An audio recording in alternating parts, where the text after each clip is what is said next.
momento en el mundo de la letra, el congreso anual de la Fundación Caballero Bonal. Quiero agradecer tanto a la Administración como al CNEF que hayan contado conmigo, que han pensado en mí para participar en este acontecimiento, pero sobre todo para acompañar a esta eminencia que tengo aquí a mi derecha, que se llama Ricardo Senares, filólogo, humanista, escritor, crítico literario y también catedrático. Empiezo esta laudatio asegurando que Ricardo Senares es un entusiasta de la literatura a la que ha dedicado toda su vida, de forma obstinada. Como él mismo dice, la literatura es el más formidable instrumento de comunicación creado por el ser humano. Nos permite escuchar y conocer las experiencias, los sueños, las emociones, las fantasías vivientes de personas que nos han dejado su voz y su mensaje. No hay que de mayor alcance. Hoy estamos aquí para que nos dé alcance con su retórica de paz.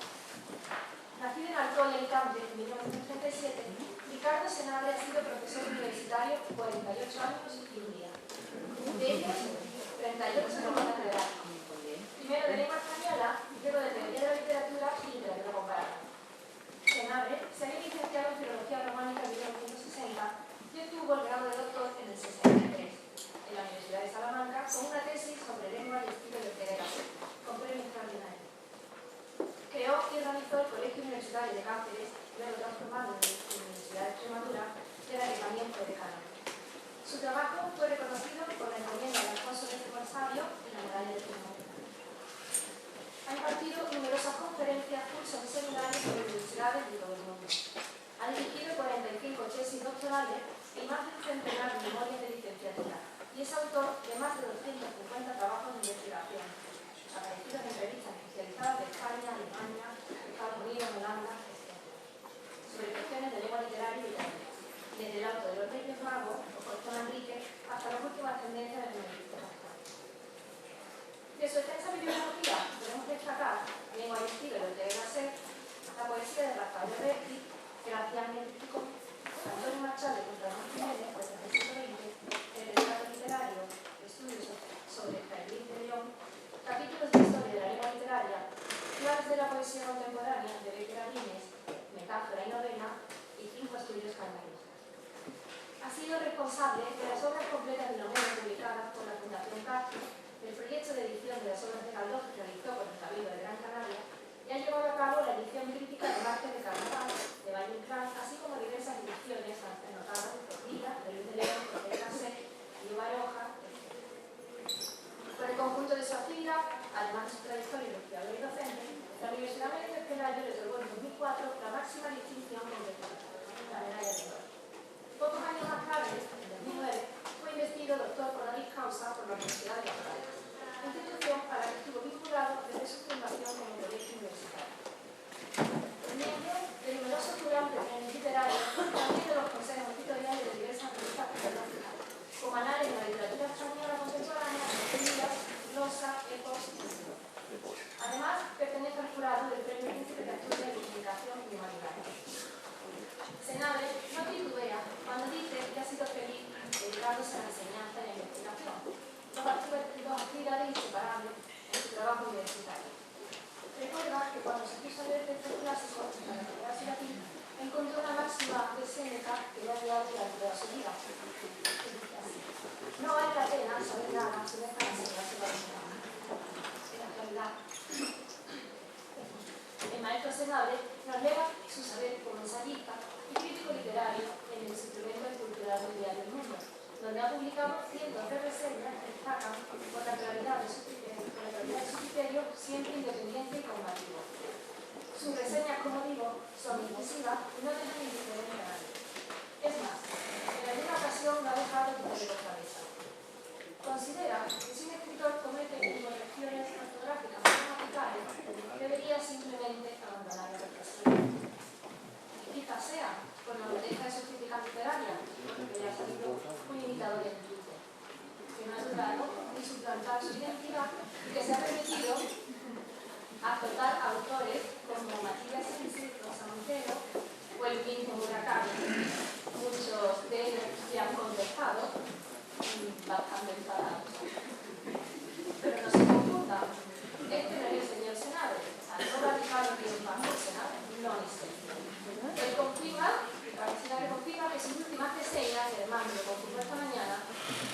más reseñas nos dirá a nivel cultural. Así que, búsquenlo ahí. Finalizo diciendo que, como buen transgresor y heterodoxo, nos dará hoy su particular punto de vista sobre una historia llena de mentiras verdaderas, el alfanui industrioso y andante del también transgresor y heterodoxo Sánchez Ferlosio. Los dejo aquí con el don de palabra, el exquisito castellano y el buen humor del profesor Senabre. Muchas gracias.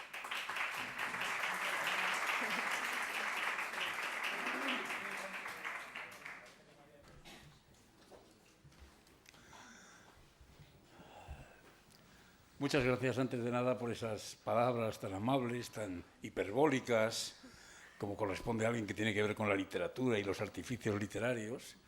Muchas gracias también a ustedes por su presencia esta tarde aquí, desafiando la lluvia y las inclemencias del tiempo. Y por último, pero los últimos serán los primeros, ya lo saben, invirtiendo en el orden cronológico, muchas gracias a la Fundación Caballero Bonal por haberme invitado una vez más a participar en sus actividades, que son siempre, para mí al menos, atractivas y también enriquecedoras. Van ustedes a oír hablar estos días de transgresiones, de heterodoxias.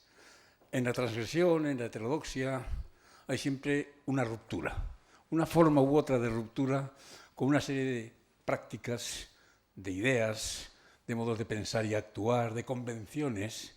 La transgresión, precisamente, es una manera de oponerse, de intentar romper o acabar aquello que había antes.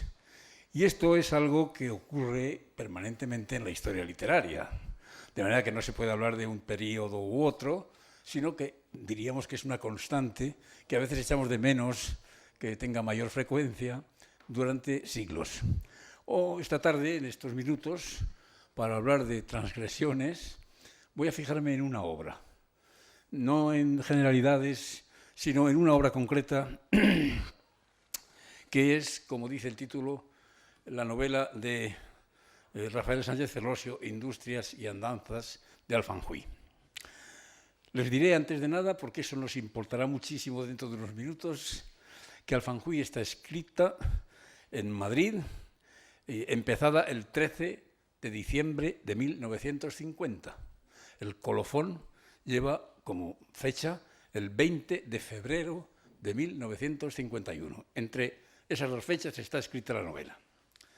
Pues bien, así como el Jarama, más tarde, en 1965, aparecerá aureolada por el premio Nadal, que por vez primera se concedió a esa obra, no había ocurrido nunca, por unanimidad del jurado, Alfanjuí se publica sin eco alguno, en una edición privada, con una cubierta muy modesta dibujada por el propio autor. Ya no se puede pedir más. Lo escribe, lo dibuja, lo diseña y nadie interviene más que él y el impresor. Esta circunstancia parece insignificante, pero es algo sobre lo que volveré después. No lo olviden por eso, porque ya sé que es un factor extraliterario, pero seguramente nos ayudará a aclararnos algo el sentido y la intención de la novela. Porque buena parte de la crítica más conspicua, más respetable, ha mostrado claramente cierto desconcierto ante Alfanjuí. Uno de los mayores y más conocidos historiadores de la novela contemporánea española lo trató de relato inclasificable, que es lo mismo que no decir nada. Alfanjuí ha resistido durante más de medio siglo las interpretaciones de varios estudiosos, sin acabar, creo yo, de entregarnos por completo todo su secreto. Así que voy a intentar una vez más, por mi parte, descubrirlo, si es que verdaderamente existe el secreto, cosa de la cual pretendo convencerles, claro está. Pero para ello se hace necesario recordar, aunque sea telegráficamente, para aquellos de ustedes que no tengan su lectura reciente y necesiten refrescarla, el conjunto de peripecias que forman la novela, porque luego tendré que referirme a algunas de ellas. Recuerden, pues, que la obra está dividida en 3 partes de extensión desigual. Y la primera se localiza en Guadalajara, la segunda en Madrid y la tercera en el pueblo de Moraleja, al norte de la provincia de Cáceres. Cada una de las partes acaba con una muerte de alguien o de algo, el final de algo. El niño Alfanjuy va conociendo durante sus andanzas a distintos personajes, pasando por diferentes experiencias e industrias. Hay que recordar el valor en la lengua clásica de industria, es decir, trabajos, mañas. Y la muerte, como les digo, es siempre el final de cada una de esas partes, la muerte de algo que veremos. Pero tengo que recordar también desde el principio que Alfanjuy es un personaje fuera de lo común. Para empezar, es expulsado de la escuela, porque aprende en un alfabeto raro, en un alfabeto incomprensible para cualquiera. Dice el autor, el narrador, el niño aprendió un alfabeto raro que nadie entendía y tuvo que irse de la escuela porque el maestro decía que daba mal ejemplo. Su madre lo encerró en un cuarto con una pluma, un tintero y un papel y le dijo que no saldría de allí hasta que no escribiera como los demás. Pero el niño, cuando se veía solo, sacaba el tintero y se ponía a escribir en un extraño alfabeto, en un rasgón de camisa blanca que había encontrado colgando de un árbol. He aquí un niño que inconscientemente desea preservar su propio mundo, su propio hábitat, y se resiste a dejarse integrar en el mundo de los mayores. Después, un gallo de veleta enseña al niño, que de momento es un niño que todavía no tiene nombre, cómo obtener el color rojo del poniente. Un gallo de veleta. Porque lo rojo de los ponientes era una sangre que se derramaba a esa hora por el horizonte para madurar la fruta, y especialmente las manzanas, los melocotones y las almendras. Ya tenemos la aparición de un animal familiar, un gallo, que además es una cosa, porque se trata de una veleta, y que además habla. Tengámoslo en cuenta. Toda la serie de minúsculos hechos fantásticos que constituyen las andanzas de Alfanjuy acreditan una imaginación ilimitada que integra lo maravilloso en lo cotidiano, en lo natural, sin ninguna violencia, y que transporta al lector a un mundo mágico, un mundo insólito, divertido, en el que nada de lo que ocurre es previsible. Porque nosotros juzgamos, a medida que vamos leyendo, lo que leemos con arreglo a nuestra lógica. El niño se escapa de casa y trabaja como aprendiz con un maestro disecador de Guadalajara, que decidirá llamarlo Alfanjuy, porque, según este taxidermista, este es el grito de los alcaravanes, que tienen los ojos amarillos como el niño. El disecador tiene a su servicio una criada, que no tenía nombre porque era sordomuda. Fíjense ustedes en la lógica del razonamiento. Y que además se movía sobre una tabla de 4 ruedas de madera y estaba disecada, pero sonreía de vez en cuando. Alfanjuy y su maestro llevan a cabo numerosos experimentos de taxidermia, tan numerosos que los vecinos del lugar, creyendo que el taxidermista es un brujo o tiene mucho de brujo, le queman la casa. Entonces Alfanjuy y su maestro escapan, pero el maestro poco después muere. Y Alfanjuy se siente profundamente abatido, piensan que el maestro ha sido en realidad quien lo ha introducido en la vida, y vaga por diversas tierras hasta que un día su melancolía desaparece jugando con una liebre en un campo nevado. Y este es el final de la primera parte. En la segunda, Alfanjuy va a Madrid. Allí conoce a Don Zana. Don Zana es una marioneta que tiene pelo de cordones color crema y una risa grande y escueta como una raja de sandía. Una marioneta, sí, pero una marioneta que naturalmente se comporta como un ser vivo, sin dejar por ello de ser un juguete, que es un elemento característico de la visión infantil, las cosas, los muñecos que hablan. Ambos viven en la pensión de Doña Tere. Alfanjuy explora una casa abandonada, contempla un incendio, ve cómo intervienen los bomberos, y el día de carnaval, enfadado, Alfanjuy golpea a la marioneta Don Zana hasta que lo rompe, es decir, hasta que lo mata. Vamos a decirlo de este modo. Y la tercera parte, por último, comienza con el viaje de Alfanjuy a Moraleja, donde vive su abuela, que es un personaje curiosísimo, que 10 veces al año padece unas extrañísimas fiebres que le duran 21 días. Circunstancia esta que le permite incubar pollos entre los pliegues de su falda. Como ven, todo es muy realista. Alfanjuy trabaja como boyero hasta que se muere el buey más viejo, un buey llamado Caronglo, en una escena, por cierto, literariamente prodigiosa, en que los demás bueyes van acompañando con sus mugidos a la sombra de Caronglo, que poco a poco va sumergiéndose en el río. Como tenemos tiempo, no me importa recordarles leyéndolo el pasaje en que eso ocurre. Formaban un ordenado círculo en torno de ellos. Pinzón comenzó a mugir con voz baja y profunda. Luego todos los bueyes le contestaron. Pinzón volvió a mugir solo. A la tercera vez se levantó una sombra en forma de buey. Del cuerpo de Caronglo, la sombra que Caronglo dejaba en el suelo cuando vivía, y se puso en pie. Alfanjuy se apartó. La sombra de Caronglo echó a andar rodeada por todos los bueyes que seguían cantándole el funeral, monótono como una salmodia. Todos se encaminaron hacia el río y Alfanjuy le seguía. Iban lentamente al compás de los largos mugidos. Pinzón iba el primero delante de la sombra y los otros a los lados y detrás. Al fin llegaron a la ribera y se detuvieron. Callaron un momento y reemprendieron el cántico en otro tono. Luego Pinzón se hizo a un lado y la sombra de Caronglo avanzó hacia las aguas. Los bueyes se quedaron en la orilla mientras Caronglo se internaba en el río lentamente. El agua le fue llegando por las rodillas, por el vientre, por el pecho. La sombra de Caronglo avanzaba y se hundía en el río. La corriente empezaba a llevarlo. Los bueyes seguían su salmodia desde la orilla. Al fin fueron hundiéndose el cuello y el lomo de Caronglo, luego la cabeza y por último las astas, cuyas puntas cubrieron las ondas.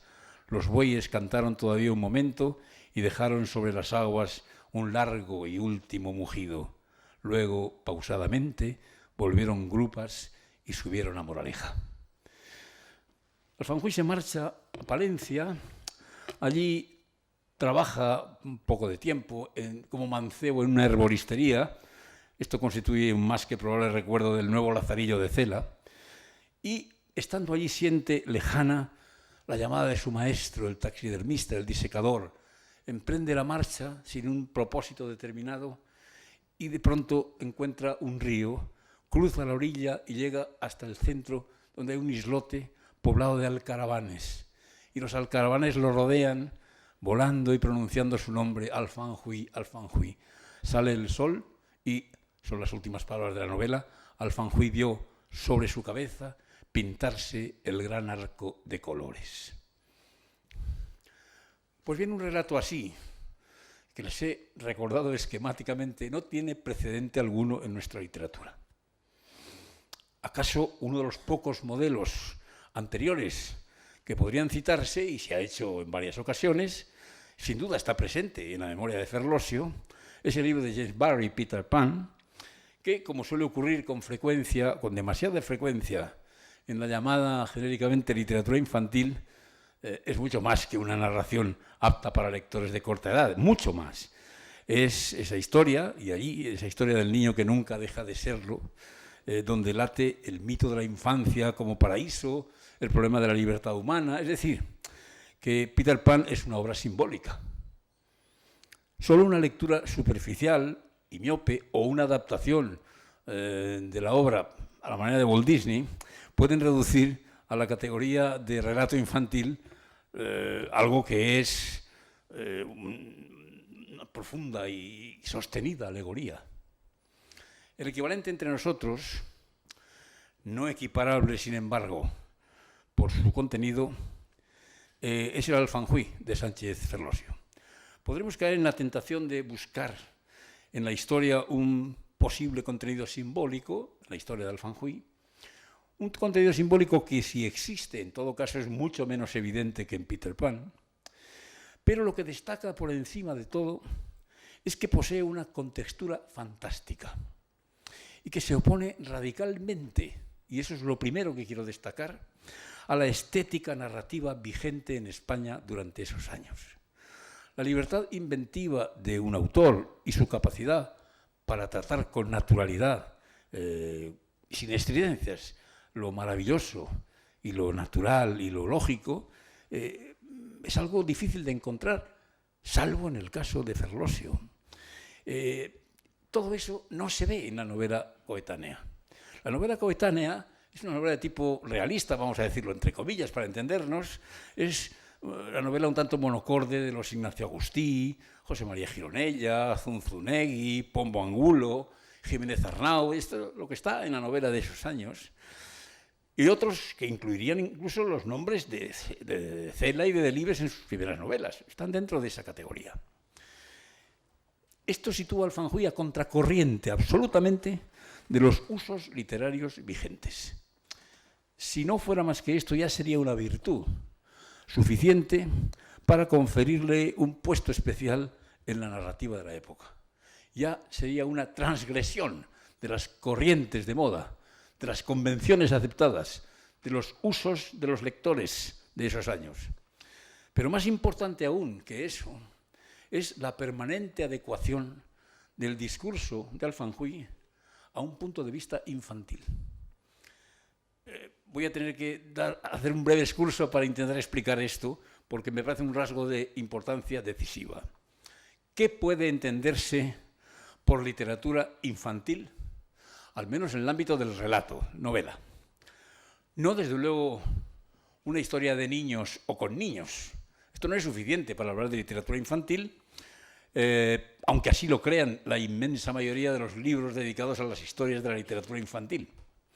No, lo decisivo es que sea un discurso elaborado desde una óptica infantil, desde una perspectiva infantil, que lo que se ve, lo que se siente, lo que se piensa, lo vea, lo piense y lo sienta un niño, no un adulto que usurpa su lugar, no el escritor adulto que habla como si fuera un niño, pero se descubre en más de una ocasión. Un ejemplo, Las aventuras de Tom Sawyer de Mark Twain parece un libro infantil, aparte de ser una magnífica novela. Ahora no estoy hablando de calidad, que eso ni se discute. Y como tal aparecen muchas compilaciones. A lo largo de las primeras páginas, todo en efecto, salvo el monólogo de Tiapoli, parece visto desde el ángulo del personaje que da título al libro. Pero no tarda en producirse una distorsión. No tarda en entrometerse el narrador adulto al final del capítulo 2. Les leo. Tom se decía que después de todo el mundo no era un páramo. Había descubierto, sin darse cuenta, uno de los principios fundamentales de la conducta humana, a saber, que para hacer que alguien, hombre o muchacho, anhele alguna cosa, solo es necesario hacerla difícil de conseguir. Si hubiera sido un eximio y agudo filósofo, como el autor de este libro, hubiera comprendido entonces que el trabajo consiste en lo que estamos obligados a hacer, sea lo que sea, y que el juego consiste en aquello a lo que no se nos obliga. Fíjense en cómo la irrupción del narrador en el relato, del narrador adulto, claro, del autor, que comenta los hechos, rompe completamente la perspectiva infantil. Es una técnica aprendida a los novelistas ingleses del siglo XVIII, en el Tom Jones de Fielding, en el Tristram Shandy, naturalmente de Sterne, los cuales a su vez, hay que decirlo, lo aprendieron de Cervantes. Y resulta contraproducente si se quiere mantener una narración que el lector, no el autor, había tomado hasta ese momento como un relato infantil. ¿Cuáles son, pues, las características que podrían definir el punto de vista narrativo en la literatura infantil? Ya sé que voy a convertirme momentáneamente en un discípulo predilecto de Perogrullo, pero no tengo más remedio que decir que son las características que corresponden a la mentalidad propia de un niño. No soy un experto en psicología infantil, seguramente aquí habrá muchos que lo sean, pero me parece que hay rasgos obvios. El discurso infantil parece exigir en buena medida la indeterminación temporal y espacial. Las acciones se sitúan en lugares imprecisos, de contornos geográficos borrosos, y por otra parte también hay que anotar esa falta de distinción, esa falta de fronteras entre lo real y lo irreal, entre lo que es posible y lo que es solamente una imaginación. De modo que un ser humano puede volar, por ejemplo, y un pájaro o un muñeco pueden hablar, Y no pasa nada porque eso ocurre lo mismo, al mismo tiempo que ocurren otras cosas de las que somos testigos en cada momento. Todo esto, pues, tiene la más absoluta naturalidad desde la perspectiva infantil, porque la distinción entre lo posible y lo imposible, como la percepción del tiempo, son hábitos adquiridos. Nacen con la educación, pero no son hábitos propios del niño, no son connaturales a él. No son propios de la mente infantil, que ve el mundo y aprecia incluso hasta el tamaño de las cosas de un modo que no coincide con el de la visión de un adulto. Y hay otros elementos reconocibles en esa mirada infantil. Me refiero sobre todo a la primera infancia. La extraordinaria importancia de la percepción sensorial, sobre todo en lo que se refiere a colores puros, a sabores básicos. También la presencia de la casa o de un elemento funcionalmente análogo a la casa y de miembros de la familia o de sustitutos de miembros de la familia, que son los auténticos soportes afectivos. Lo mismo que ocurre con animales domésticos, con juguetes, con objetos manejables del entorno cotidiano, como sillas, muñecos, imitaciones reducidas de objetos que son más grandes. Estos son los ingredientes básicos que configuran la modalización de la perspectiva, del punto de vista, en una narrativa que pueda considerarse con toda legitimidad infantil. Es decir, lo infantil no está en los personajes, ni siquiera en la historia, sino en la mirada que ve y que transmite sus impresiones. Ahí está la narración infantil, no en los objetos, sino en la mirada que contempla y transmite lo que ve. Y sin esos supuestos, yo no estoy seguro de que pueda hablarse con propiedad de literatura infantil. Pues bien, si con ese criterio acudimos a las historias de la literatura infantil que existen, que hay muchas, desde la monumental aquella de Carmen Morao Villasante, que iba creciendo con cada una de sus ediciones, hasta las últimas, nos veremos obligados a eliminar de ellas muchos títulos que son simplemente historias con niños. Hasta hace poco he comprobado que cierta editorial solicitaba una subvención a la Subdirección General del Libro para editar una serie de libros de literatura infantil, entre los cuales estaba la historia de Mr. Jekyll y el Dr. Hyde. Y ya, si llegamos a pensar que Jekyll y Hyde pertenecen a la literatura infantil, cualquier cosa puede ser. Crimen y Castigo también podría pertenecer a la literatura infantil. Claro. No, lo infantil es algo mucho más sutil si se quiere construir adecuadamente. Y hay que eliminar muchos títulos de esas historias de la literatura infantil. Pero es que la literatura infantil de verdad no abunda, es una rareza, porque al escritor adulto le resulta por lo general muy difícil saltar por encima de sí mismo, convertir en escritura el niño que él fue. Hay casi siempre una intromisión, inevitable por otra parte, o casi inevitable, del escritor adulto que naturalmente aplasta al niño que quiere resucitar. En cuanto a la primera novela de Ferlosio, es indudable que establece una ruptura. Voy a recordar el lema que encabeza la obra y que procede del Evangelio de San Mateo. Dice: la lámpara del cuerpo es el ojo. Si tu ojo es limpio, todo tu cuerpo será luminoso. Podemos trasladar esto a los presumibles propósitos del novelista. Si el ojo es capaz de ver con limpieza las cosas, de verlas como son, no como se nos dicen que son, si es capaz de eso, todo el cuerpo será luminoso. De ahí que al final, en la última línea de la novela, se consigne que aparece sobre Alfanjuí el arco iris. Sin embargo, los narradores de novelas con protagonista infantil no han podido casi nunca, como digo, soslayar el peso del punto de vista adulto, de modo que sus ojos, es decir, la visión de la realidad, ha suplantado al auténtico ojo infantil, hasta cercenar lo que parece propio de la infancia, que es la fantasía, la ingenuidad, la falta de distinción entre lo real y lo imaginario. Frente a esta tradicional y habitual usurpación, Alfanjuí se erige, antes de nada, como una reconquista de la verdadera perspectiva infantil. Ahora bien, además de esto, que ya sería bastante, creo, tengo que decir que ninguna obra artística, y sobre todo cuando es una obra primeriza, nace ex nihilo, así por las buenas, sin que haya estímulos, precedentes, palancas que lancen al escritor a escribir.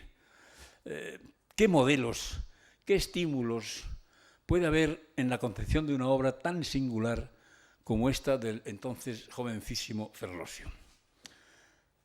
Puesto que la novela se publicó en 1951, aquí tengo que hacer algunas precisiones inevitables de fechas, no han faltado los críticos que se han apresurado a señalar dos posibles modelos, dos obras anteriores y cercanas con protagonista infantil.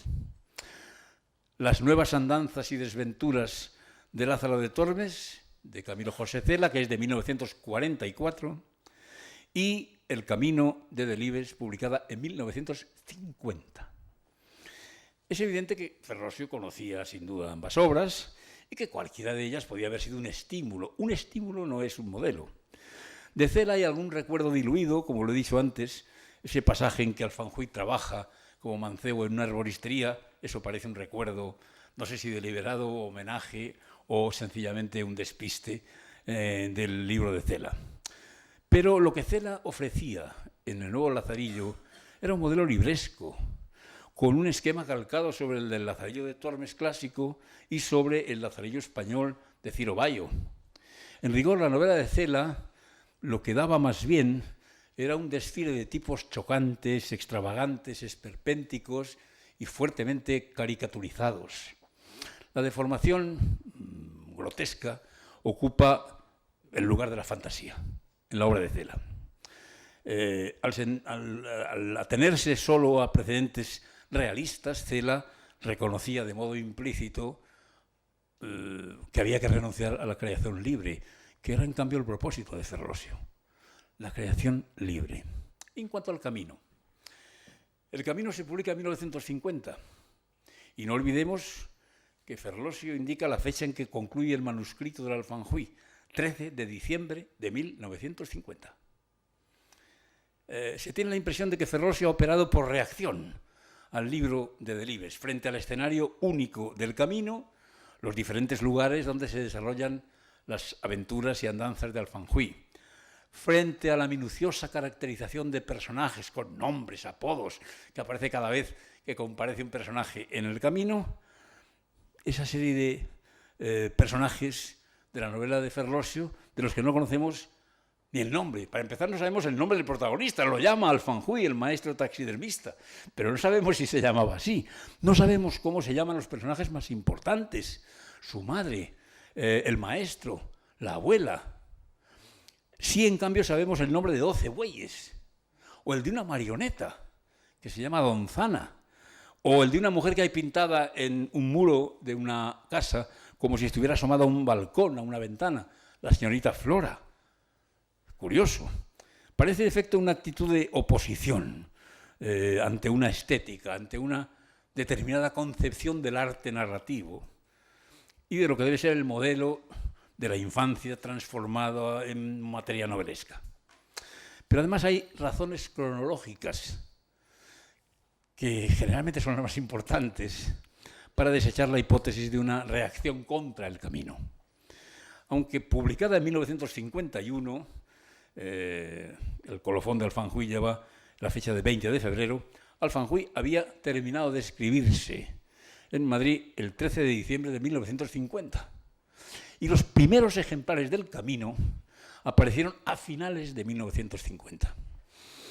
Es quizá una hipótesis excesiva pensar en un improbable conocimiento previo de la novela de Delibes o en una reacción tan rápida que le permitiera en unos días escribir Alfanjuy, cosa que está en contra de lo que dice la cuidadísima contextura de la prosa, de modo que eso de que la respuesta o la novela de Alfanjuy sea una respuesta de Delibes me parece una hipótesis arriesgada y que además tiene que retorcer demasiado la cronología. Puesto que ambas condiciones pues, son difícilmente aceptables, hay que abandonar esa hipótesis o cualquier tipo de relación con esas novelas, la de Delibes y la de Cela. Porque el punto de referencia es otro. En 1951 se publica Alfanjuí, pero también una novela con protagonista infantil, La vida nueva de Pedrito de Andía, de Rafael Sánchez Ferlosio, de Rafael Sánchez Mazas, padre de Rafael Sánchez Ferlosio. Vamos a apreciar esas fechas. Ferlosio concluye la redacción de Alfanjuí, como ya les he dicho, en diciembre de 1950. La vida nueva de Pedrito de Andía, de Sánchez Mazas, está escrita, según consta en la primera edición, entre la primavera de 1949 y la primavera de 1950. Los lectores no la pudieron ver hasta el año siguiente, cuando fue impresa en la Editorial Nacional. Los lectores. Pero, de hecho, el original ya existía completo desde la primavera de 1950.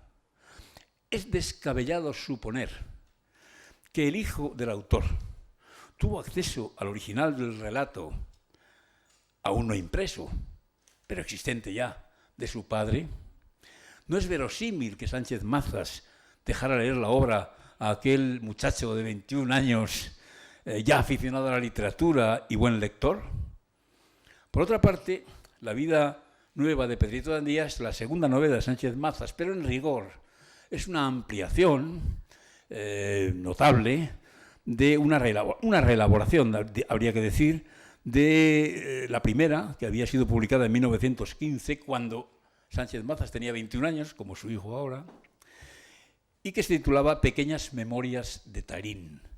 Esa es la obra de Sánchez Mazas, de Pequeñas memorias de Tarín, y su reelaboración en La vida nueva de Pedrito de Andía. Pues bien, estas dos obras, que constituyen el orbe novelesco de Sánchez Mazas, tratan en rigor de las memorias de un niño en el tránsito a la adolescencia, pero de un niño que no se parece en nada al Alfanjuí, lo adelanto ya. Porque Pedrito es un niño de la alta burguesía vasca que recibe una educación esmeradísima. Ahora recuerden que Alfanjuí, por el contrario, es expulsado de la escuela. La única obsesión de Pedrito es su amor por Isabel, a la cual un verano vuelve a encontrar bastante más alta que él, bastante más desarrollada y asediada por chicos mayores, lo cual, en cierto modo, convierte La vida nueva de Pedrito de Andía en una novela de celos infantiles, claro está. Espero que crean ustedes en la existencia de los celos infantiles. Y en una visión de la infancia como una reducción de los problemas de la vida adulta. Dicho con toda crudeza y sin que esto suponga valoración alguna, Pedrito de Andía puede ser leído como una novela rosa, con personajes infantiles que se asoman a la pubertad.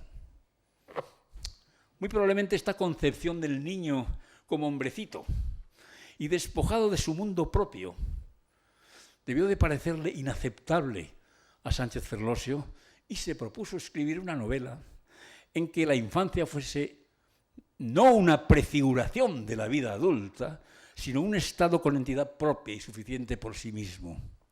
Un estadio libre en que el niño es capaz de descubrir el mundo con sus propios ojos y modelar su personalidad sin necesidad de imitar servilmente la conducta de los mayores. A mí me parece evidente que esa fue la intención de Ferlosio y que Tarín y Pedrito de Andía constituyen para él, o constituyeron en el momento de redactar la novela de Alfanjuí, dos dechados negativos del tratamiento novelesco de la infancia. Dos modelos que había que evitar, contra los que había que reaccionar. Para apoyar esta sugerencia, creo que es suficiente, y lo haré poco rato, pero pueden ustedes seguir haciéndolo en sus lecturas, confrontar las obras del padre y del hijo y comprobar cómo numerosos pasajes de Alfanjuí parecen servir de respuesta a otros similares de Tarín y Pedrito de Andía. Pedrito es, en primer lugar, un personaje histórico, y subrayo eso de histórico porque quiere decir que fechas, nombres de lugares por los que transita, tipos con los que convive o se comunica, familiares, todo está minuciosamente descrito, detallado, es casi un inventario notarial, es algo de corte galdosiano. El despliegue de parientes, amigos, antecedentes familiares, ya desde los primeros capítulos de la novela, alcanza una frondosidad más que notable y todavía se enriquece más a lo largo del relato. Frente a este minucioso inventario de personajes y circunstancias, Alfanjuí es un personaje ahistórico, que deambula por lugares poco definidos, que no está sometido a determinaciones temporales, que no posee una identidad precisa. Pedrito habla con detenimiento de sus padres, de sus numerosos parientes, y llegamos a saber de ellos más que si los hubiéramos conocido personalmente. Alfanjuí, solo borrosamente de su madre, cuyo nombre ni siquiera menciona, y con más detalle de la pintoresca abuela que he mencionado antes y que incuba los huevos de ave en los pliegues de la falda. El aislamiento de Pedrito se resuelve en la escritura. De hecho, la novela es su propia narración. Se aísla del mundo para escribir su historia, que es, como digo, la historia de su enamoramiento de Isabel y de los celos surgidos a raíz de esa especie de cambio que se manifiesta en ella con respecto a él. El aislamiento de Alfanjuí, en cambio, si se resuelve en la escritura, se resuelve en una escritura ininteligible. Y existen además muchos pasajes análogos que apuntan a ese desarrollo sutilmente paralelo, pero de paralelismo y contraste de ambas novelas. Por ejemplo, la primitiva expedición nocturna de Tarín o la escapatoria de Pedrito a la puerta secreta, es uno de los pasajes más conocidos de la novela, tiene equivalencia en una expedición nocturna que hace Alfanjuí en el capítulo 2. Si Pedrito coge con la mano una culebra de agua, dicho así, durante una excursión campestre, Alfanjuí captura una culebra de plata en el jardín de la luna. Entonces ya estamos en el terreno de la fantasía, claro. Porque la culebra de Alfanjuí es cierta, perdón, de Pedrito es cierta y la otra no. Los registros de Pedrito de Andía en el desván, en el capítulo 1 y en los siguientes, que ya aparecían en Pequeñas Memorias de Tarín, tienen su correspondencia en un pasaje con un registro del desván que se narra en Alfanjuí, de igual modo que los cajones de la tía Clara, que están repletos de cachivaches y objetos y que tienen un gran interés para Pedrito de Andía, tienen su correlato con los arcones de la abuela de Alfanjuí, que también Alfanjuí registra. A Tarín le gusta escuchar las historias que cuenta su tío Rafael. Pedrito de Andía asimila con rapidez los relatos de su tío Lorenzo. De igual modo, el maestro taxidermista de Alfanjuí, la dueña de la pensión, la abuela, cuentan historias que a Alfanjuí le gusta mucho escuchar. Los sueños de Pedrito de Andía son una realización funcionalmente similar a las fantásticas visiones nocturnas que tiene Alfanjuí. Hay pues paralelismos evidentes, paralelismos contrastivos, pero merced a ello se acentúan mejor esas diferencias. Por ejemplo, Pedrito encuentra en el desván de su tía papeles y cartas que sugieren que hubo en tiempos una remota relación sentimental de su tía con el pretendiente carlista al trono de España, nada menos. La historia y la crónica familiar lo invade todo en Pedrito de Andía. En cambio, y en una situación análoga, Alfanjuí halla en el desván algo que le interesa mucho. ¿Pero qué es? ¿Manuscritos? ¿Historias antiguas? No, es una vieja silla descompuesta de madera cuyas patas habían echado raíces en la tierra aluvial de las Tejas hasta el punto de que nacían de los dos remates del respaldo unas ramitas verdes con hojas y cerezas. Fíjense en la diferencia entre lo que encuentra uno en el desván y lo que encuentra el otro, en lo que irradia esa preocupación por la historia, por las andanzas de los antepasados, por los posibles devaneos de la tía con el pretendiente carlista y esta maravilla de que una vieja silla esté allí y haya visto cómo crecían, como en el poema de Machado del Olmo, cómo crecían unas hojitas, unas hojas verdes y unas cerezas. Es decir, es un ejemplo rotundo, creo yo, para apoyar este contraste entre lo verosímil y realista de un caso y lo maravilloso del otro. Este cotejo podría ampliarse, yo creo que no es necesario, porque me gustaría dejarles a ustedes con el afán, con el anhelo de volver a casa, coger un ejemplar de Alfanjuy, otro de Pedrito de Andía y empezar a cotejar. Y verán ustedes que he puesto algunos ejemplos, pero muy pocos, además de los muchos que hay. Tendrán ustedes resultados fructíferos de ese cotejo. Así que una solución o una conclusión aceptable, creo, podría ser, para mí es inevitable aceptarla así, pero en fin, ustedes tendrán su palabra, de que, en primer lugar, Alfanjuy se presenta como una ruptura frente a la literatura realista al uso. En segundo lugar, porque es también una ruptura frente a la concepción del mundo infantil, de los relatos entendidos como literatura infantil, como algo que debe estar reservado solo para los relatos que tengan una perspectiva de verdad infantil y no una perspectiva usurpada por el narrador adulto. Ya son dos rupturas. Y luego la tercera, que yo creo que es la germinal, el origen primero, el estímulo básico por el que el hijo empieza a tomar la pluma y a escribir, es algo que los psicólogos conocen muy bien. Es lo que se llama tradicionalmente la rebelión contra el padre. Pero una rebelión apacible, una rebelión no violenta, una rebelión sublimada, en este caso, por el viento purificador de la creación artística. Muchas gracias por su atención.